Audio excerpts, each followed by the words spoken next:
Assalamualaikum warahmatullahi wabarakatuh. Ketemu lagi dengan saya Muhammad Wahyu Nur Solikin.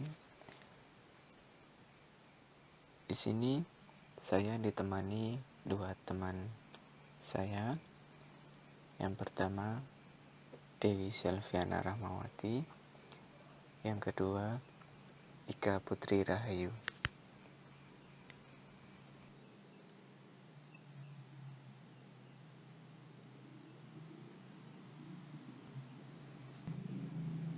Pada kesempatan kali ini kami akan menyampaikan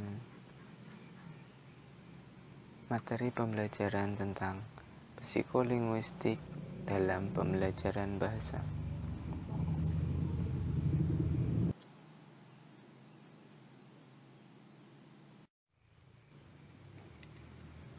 Baiklah, langsung saja kita masuk pada materi pembelajarannya.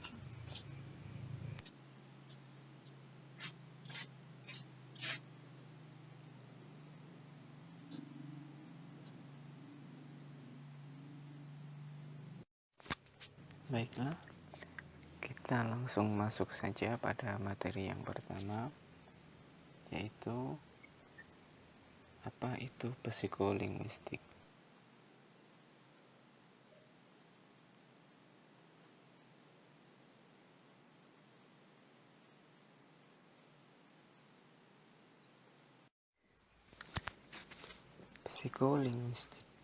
Psikolinguistik berasal dari bahasa Inggris psikologi. Kata psikologi berasal dari bahasa Yunani yang berakar dari kata psikes yang berarti jiwa, ruh, sukma, dan logos yang berarti ilmu. Sedangkan kata linguistik memiliki makna sebuah ilmu bahasa yang mempelajari bahasa secara makro maupun mikro yang memiliki fungsi utama sebagai media komunikasi yang digunakan manusia. Jadi, psikolinguistik adalah ilmu yang mengkaji kebahasaan yang melibatkan mental dan kejiwaan seseorang dalam proses pemerolehan dan penggunaan bahasa itu sendiri.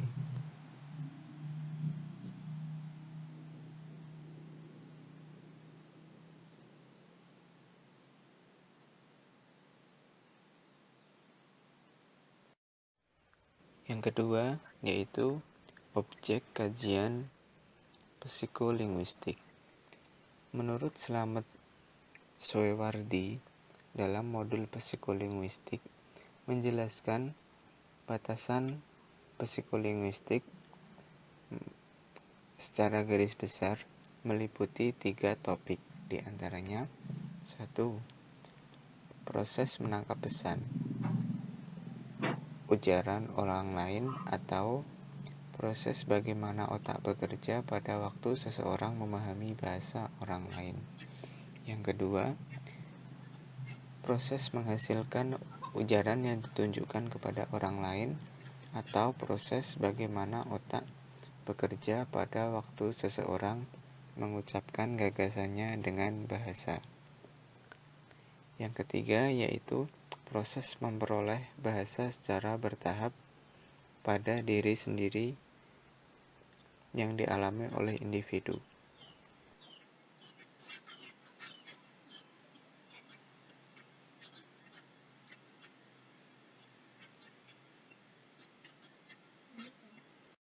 Berikutnya yaitu tahapan perkembangan bahasa anak secara umum. Perkembangan bahasa anak ini meliputi 5 tahapan secara umum. Yang pertama, reflexive vocalization yang terjadi pada anak usia awal sampai 3 minggu. Bayi akan mengeluarkan suara tangisan yang masih berupa refleksi. Yang kedua, babbling. Pada usia lebih dari 3 minggu, ketika bayi merasa lapar atau tidak nyaman, ia akan mengeluarkan suara tangisan.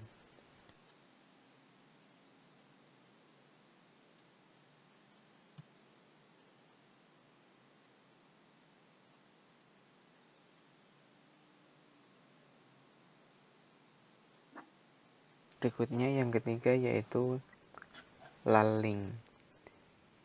Ini terjadi pada usia 3 minggu sampai 2 bulan. Bayi mulai terdengar suara-suara namun belum jelas seperti anak-anak yang sudah bisa berbicara pada umumnya. Yang keempat yaitu ekolalia. Pada tahap ini, bayi menginjak usia 10 bulan. Ia mulai menirukan suara-suara yang didengar dari lingkungannya, serta ia juga akan menggunakan ekspresi wajah atau isyarat tangan ketika ingin meminta sesuatu atau memberitahukan sesuatu kepada orang lain. Berikutnya, nomor 5 yaitu true speech. Pada tahap ini, bayi sudah mulai dapat berbicara dengan benar pada usia 18 bulan atau bisa disebut batita.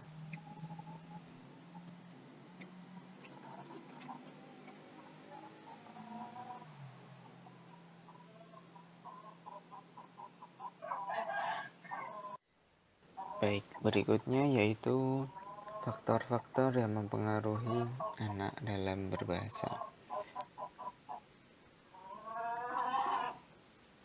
Ada beberapa faktor, diantaranya yaitu 3 faktor yang mempengaruhi anak dalam berbahasa, diantaranya faktor biologis, faktor kognitif, dan faktor lingkungan. Faktor evolusi biologis atau internal. Evolusi biologis menjadi salah satu landasan perkembangan bahasa yang dapat diwariskan dari garis keturunan atau biologi seseorang. Yang kedua yaitu faktor kognitif. Individu merupakan suatu hal yang tidak dapat dipisahkan dari perkembangan bahasa anak. Anak memiliki kecenderungan kognitif yang berbeda-beda, sehingga keterampilan berbahasa yang dimiliki anak bisa terjadi pada usia yang berbeda-beda tergantung dari kemampuan kognitif anak itu sendiri. Yang ketiga yaitu faktor lingkungan luar. Pada proses penggunaan bahasa ini tergantung dari stimulus yang diberikan oleh lingkungan, terutama dari lingkungan keluarga.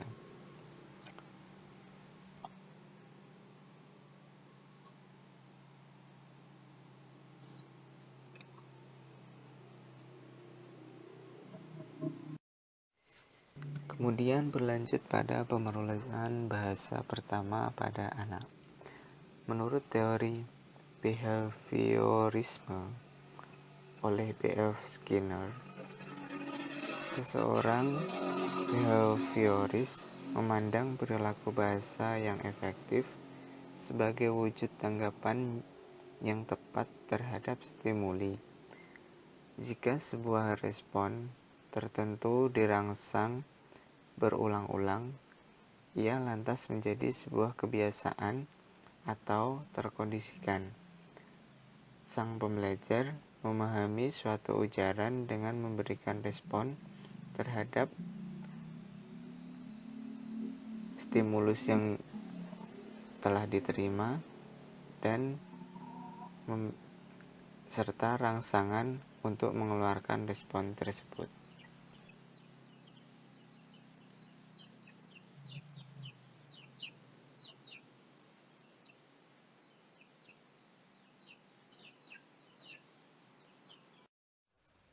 Setelah pemrolehan bahasa pertama, seseorang akan memperoleh bahasa kedua, yang pemerolehan bahasa kedua ini tidak sama dengan pemerolehan bahasa pertama.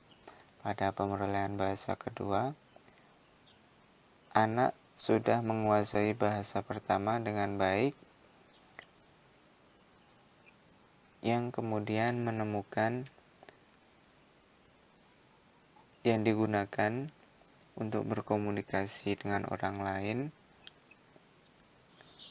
yang kemungkinan orang lain itu menggunakan bahasa yang berbeda dengan anak tersebut. Adapun hal-hal yang mempengaruhi pemerolehan bahasa kedua, di antaranya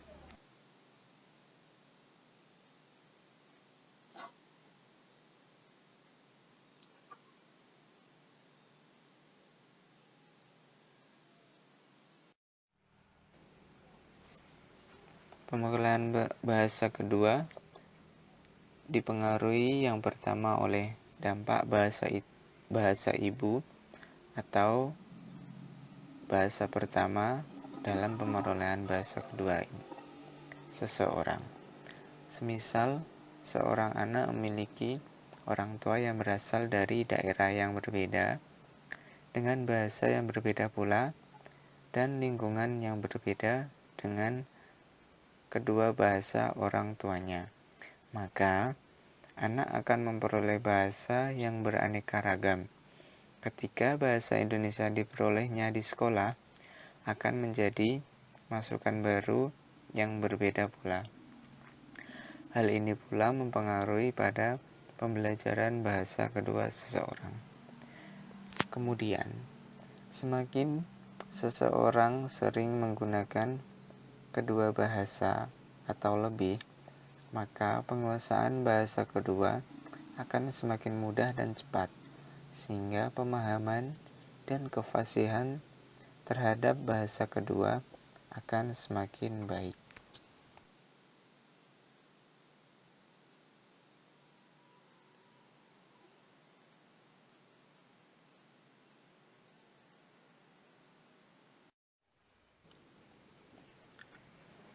Pengaruh yang kedua yaitu peran lingkungan dalam pemerolehan bahasa kedua.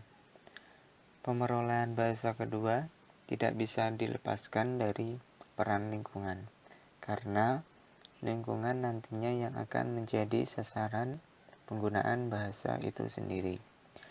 Bahasa kedua ini akan dipelajari seseorang jika lingkungan di sekitarnya atau masyarakat menggunakan bahasa yang berbeda dari bahasa pertama yang telah dikuasai seseorang sebelumnya.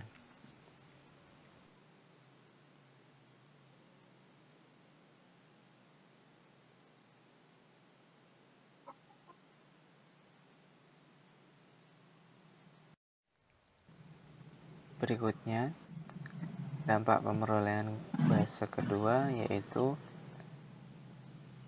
peran pengajaran formal pada pemerolehan bahasa kedua. Menurut Gresham, pada tahun 1982 mengatakan bahwa kelas dapat melakukan lebih baik daripada lingkungan informal. Yang dimaksud lingkungan informal yaitu keluarga maupun lingkungan sekitar. Sama halnya dengan yang ditunjukkan penelitian empiris. Walaupun dunia luar boleh menyediakan lebih banyak masukan kepada pelajar atau anak, kelas lebih baik dan dilengkapi untuk memastikan bahwa jenis masukan kualitatif atau bahasa yang benar yang serta diperlukan untuk pemerolehan bahasa yang tersedia dengan baik.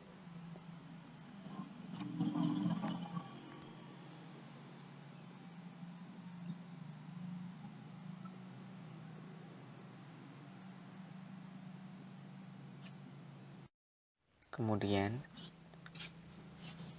psikolinguistik juga berperan penting dalam kegiatan pembelajaran bahasa.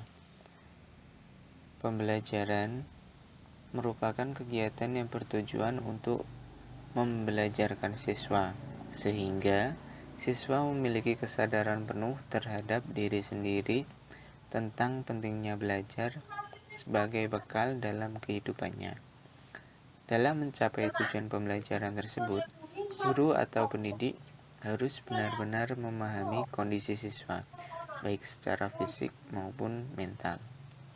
Dengan mengetahui perkembangan psikolinguistik siswa, pendidik dapat memberikan perlakuan dan penerapan metode serta media pembelajaran yang sesuai dan mudah dipahami oleh siswa, sehingga tujuan pembelajaran dapat tercapai secara maksimal.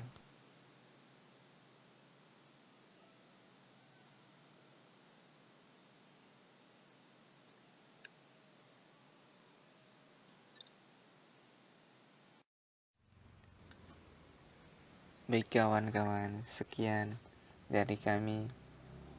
Jika ada salah kata, kami mohon maaf, dan semoga presentasi ini dapat bermanfaat bagi kita semua. Sekian, wassalamualaikum warahmatullahi wabarakatuh.